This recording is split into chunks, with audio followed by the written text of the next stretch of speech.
The floorboard groans under my foot and I freeze, my heart hammering against my ribs. That wasn't me. That sound came from the hallway, right outside my hotel room door. I'm not breathing, I can't. My hand is still on the safe, the cold metal of the key in my other palm. I just got it open. I just saw what was inside. And now someone is out there. A shadow passes under the door, blocking the thin line of light from the hall. They're just standing there, listening. I can feel the weight of their presence through the wood. My name is Veronica Taylor.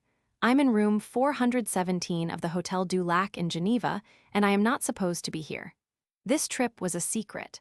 The safe deposit box at Union Bancaire Privé was a secret. The key I inherited from my estranged father after his sudden death 6 months ago, that was the biggest secret of all. And now, standing here in the dark, the contents of the box scattered on the bed behind me, I realize my husband, David, was right. He begged me not to come. He said digging into my father's past would only bring trouble. I didn't listen. I had to know. The handle of the door jiggles ever so slightly. A soft, testing twist. It's locked. The deadbolt is thrown, but the jiggling doesn't stop. It's methodical, patient. This isn't hotel security. They de-knock. They de-announce themselves. This is someone who doesn't want to be heard. My eyes dart to the bed, to the open metal box. Inside were no stacks of cash, no bearer bonds like some cheap thriller. There was a single, sealed envelope with my name on it in my father's shaky script, a small USB drive, and a photograph. The photograph is of my father, decades younger, standing arm in arm with a woman I've never seen before. There on a lakeside dock, laughing, he looks happy. A kind of happy I never saw. He's holding a little girl on his shoulders, a little girl with my eyes. My stomach is a knot of ice. I haven't even opened the letter. I haven't plugged in the drive. Just seeing the photo was enough to make my world tilt. The jiggling stops. For a second, there's only the frantic thrum of my own pulse in my ears. Then, a low, muffled voice. A man's voice. He's talking to someone. I can't make out the words. He's not alone. I take a silent step back from the door, my socked feet soundless on the carpet. Think Veronica. Think my phone is on the nightstand. Do I call the front desk? The police? And say what? That someone is outside my door, in a 5-star hotel? They'll send a bored security guard who will find nothing and I'll look paranoid. But the voice, it's familiar. The cadence of it. It's not a stranger's cadence. A memory flashes. David on the phone last night, his voice hushed in his home office. She's in Geneva. Yes, the Hotel du Lac. She accessed the box today. I thought he was talking to his brother about a business deal. I'd been packing, only half listening through the door. My blood goes from ice to fire. No, it can't be. David was worried about me, yes. He didn't want me to make the trip alone, but he helped me book the flight. He kissed me goodbye at the airport. Find what you need to find, V, he'd said, his smile not quite reaching his eyes. Then come home. The voice outside my door speaks again, clearer this time, a hissed command. Just do it. Now. And I know that voice. It's Marcus, David's older brother, his fixer. The one who handles the complicated things for David's investment firm. What is Marcus doing in Geneva? David never said he was traveling. A new sound, a faint metallic scratching at the lock.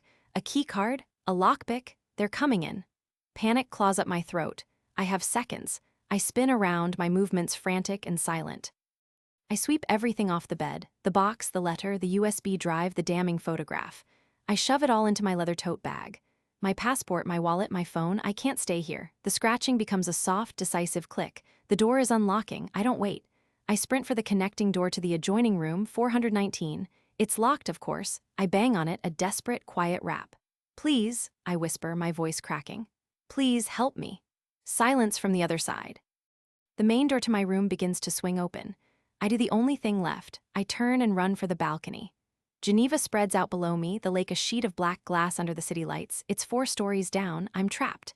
The balcony rail is cold under my hands. I look left, then right. The balconies are separated by solid dividers, no way across. I hear them enter my room. 2 sets of footsteps, heavy, deliberate. Veronica, Marcus's voice calls out, smooth as oil. David sent me. He's worried about you, wanted me to check in. Liar. My husband sent his brother to check on me and he's picking the lock in the middle of the night? I press myself against the wall beside the balcony door, out of sight from inside the room. My tote bag is clutched to my chest like a shield. I can hear them moving around. The rustle of the curtains around the bed, the bathroom light flicking on. She's not here, a second voice says, gruff, unfamiliar. Bag-esque gone too. Check the balcony, Marcus says, his voice closer. I have nowhere to go, the rail is waist high. The jump is suicide. My mind races, a frantic animal in a cage. David knew about the box. David has been monitoring my every move. Why? What is on that USB drive? What is in that letter that he would send Marcus after me? As the curtain by the balcony door twitches, a final, devastating piece clicks into place. My father's sudden heart attack. He was healthy. He was only 68. The private nurse David insisted on hiring after Dad's first, minor scare. The nurse who was alone with him the night he died. I'd been too grief-stricken to question it. Too trusting. The curtain is pulled aside. Marcus stands in the doorway, silhouetted against the light of my ransacked room. He doesn't look surprised to see me. He looks resigned. "Veronica," he sighs. "Why did you have to go looking?" The truth hits me with the force of a physical blow. This isn't about my father's past. This is about my present, my marriage, my husband. David didn't marry Veronica Taylor, the somewhat lonely archivist. He married Veronica Taylor, the only heir to a mystery he needed to control, and I've just become the loose end he needs to tie up. Marcus takes a step onto the balcony. "Give me the bag, Veronica, it's over. Let's not make this ugly." I grip the bag tighter, the key inside digging into my palm through the leather. The key my father left for me. The key to this nightmare. I look past Marcus into the room. The other man is there, blocking the only exit. I am 4 stories above a cobblestone street. And my husband, the man I've shared a bed with for 7 years, has sent his brother to corner me. The betrayal is so complete, so monstrous, it feels like the balcony is tilting. This is the first chapter, and I have no idea how it ends. I don't think, I just move. As Marcus steps onto the balcony, I swing my leather tote bag with every ounce of strength I have. It's heavy, loaded with the metal box and my things. It connects with the side of his head with a sickening, solid thud. He grunts, stumbling sideways, more from surprise than pain. It's the distraction I need. I don't go for the door he just came through. I go for the railing. My hands grip the cold, ornate iron. I don't look down. I just throw one leg over, then the other. I'm sitting on the top rail, 4 stories of nothingness at my back, the city lights spinning below me. Marcus recovers, his eyes wide. "Veronica, you'll kill yourself." But I'm not planning to jump. I'm planning to fall. To the balcony directly below. I twist, my stomach lurching, and let go. I drop, a short, terrifying plunge, my arms flailing. My feet hit the balcony floor of room 317 with a jolt that shoots pain up my ankles. I collapse onto my hands and knees, the breath knocked out of me. My bag lands beside me with a crash. Above me, Marcus is leaning over the railing. "Grigor, stairs, now," he shouts back into my room. I scramble up, my legs trembling. I grab my bag and yank on the sliding door to this new room. Locked. Of course it's locked. I can hear pounding footsteps from inside my room, heading for the hall. They'll be down here in seconds. I look at the next balcony over. It's too far. I'm trapped again. Then I see it. A service ladder, thin and metal, bolted to the wall between this balcony and the next. It leads down to the next balcony and the next. A fire escape route. It's not meant for this. It's just a narrow, vertical ladder fixed to the stone. I don't hesitate. I sling my bag across my body, grip the cold rungs, and start climbing down. Not climbing, descending, my back to the void. My fingers are slick with sweat. I can't look down. I focus on one rung at a time. The metal bites into my palms. I hear the door to room 317 slam open above me. A man's voice, the gruff one, Grigor, shouts something in a language I don't know. They've found me. A hand reaches over the railing above, grasping for the top of the ladder. I kick out wildly with my foot, connecting with nothing but air, but it makes him pull back for a second. It's all I need. I reach the next balcony, drop the last few feet, and immediately go for the next ladder section. My heart is a frantic drum in my ears, drowning out everything but the rush of blood and my own ragged breathing. I'm a machine of fear now. Down, just get down. I reach the second-floor balcony. One more to go. My arms are screaming. My legs are jelly. I start the final descent. My foot slips. I cry out, my body swinging out, held only by my white-knuckled grip on the ladder. I dangle for a horrifying second, my feet scrambling for purchase. I find it. I pull myself tight to the ladder, sobbing with effort and terror. I look up. Marcus is already on the second-floor balcony, starting down after me. He's faster, stronger. He's going to catch me. I reach the ground. My knees buckle and I hit the cobblestones of a narrow, dimly lit alley behind the hotel. Pain radiates from my ankles, my knees, my hands. I force myself up. Run. Which way? Left is darker, heading away from the main lakefront promenade. I go left, stumbling into the shadows, my bag slamming against my hip with every step. I round a corner and press myself against a damp stone wall, trying to quiet my breathing. I can hear footsteps pounding down the alley behind me. They're close. I fumble in my bag, my hands shaking violently. My phone, I need to call someone. The police. Anyone. My fingers close around it just as a figure appears at the corner I just left. It's Grigor. He sees me. His face is impassive. He starts toward me. I turn to run further, but a car suddenly blocks the other end of the narrow lane. Its headlights are off, but the interior light flicks on as the driver's door opens. A woman gets out. She's tall, dressed in dark, practical clothing. She doesn't look like hotel security. She looks like Marcus. Professional, cold, I'm trapped between them. I back up until my shoulders hit the wall. There's a recessed doorway. I shrink into it, clutching my phone. I haven't even unlocked it. Grigor is 20 feet away and closing. The woman is 15 feet from the other side, walking calmly, her hands at her sides. This is it. They're going to take me. They're going to take the bag. And then David will make my father's heart attack look like a natural cause of death. A fresh wave of nauseating betrayal washes over me. 7 years. 7 years of marriage built on a lie.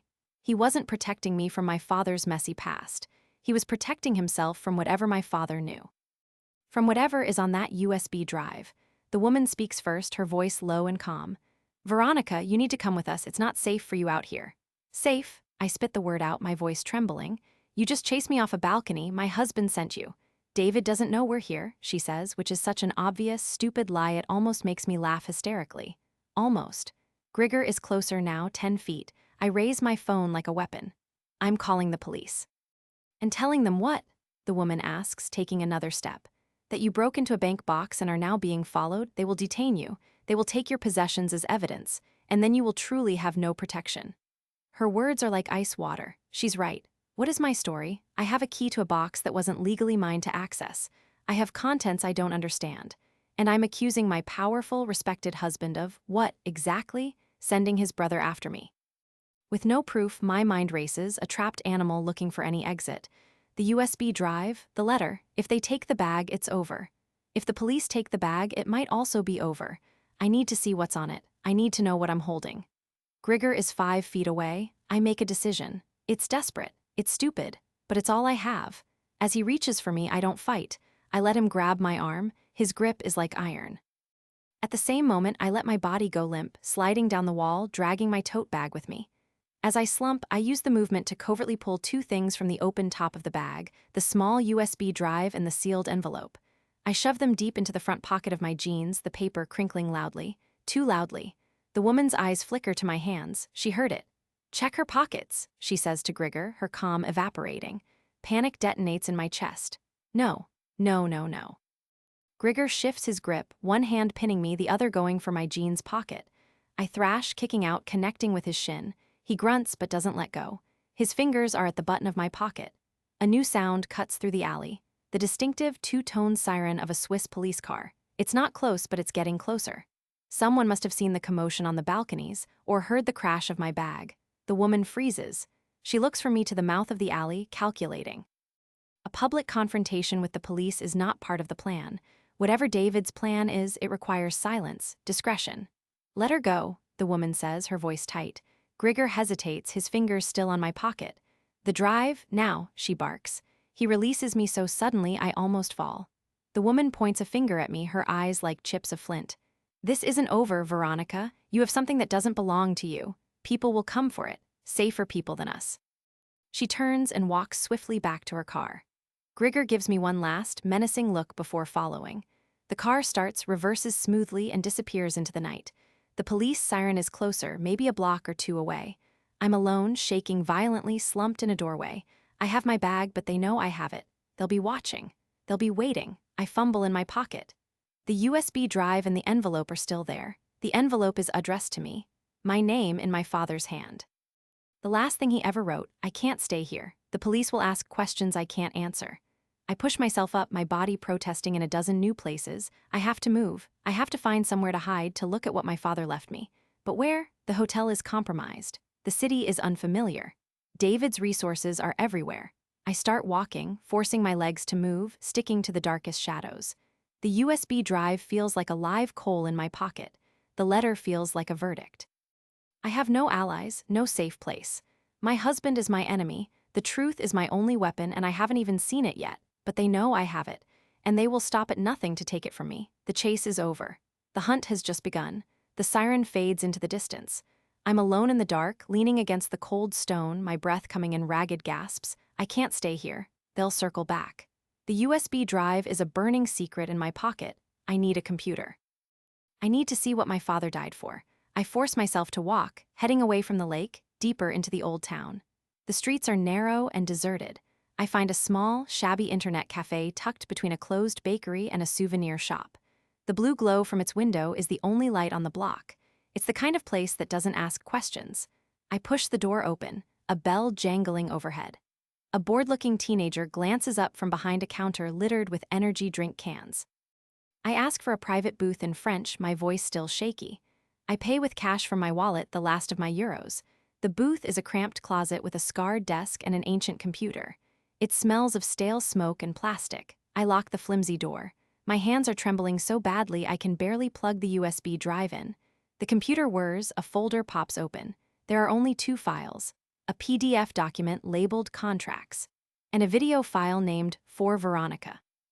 I click the video. My father's face fills the screen. He looks older than I remember, thinner. He's sitting in a study I don't recognize. He looks directly into the camera and his eyes are full of a terrible, weary fear. Veronica, if you're watching this, I'm gone, and you found the key, I'm so sorry. His voice is a dry rasp. I made mistakes. A long time ago, I entered into a business partnership with a man named Carl Richter. It was supposed to be a simple import-export firm. It was a front for money laundering. When I realized it was too late, I was in, they had me. He rubs his face. I tried to get out. I went to the authorities. But the man I spoke to, he was on their payroll. He told David, "Your husband, Veronica, David wasn't just my son-in-law, he was Richter's protege. My confession to the corrupt official was what brought David into your life. It was how they guaranteed my silence, by marrying my daughter, by becoming family." The room tilts. I grip the edge of the desk. No, it's worse than I imagined. David didn't just marry me for a secret. He was the secret. He was the leash.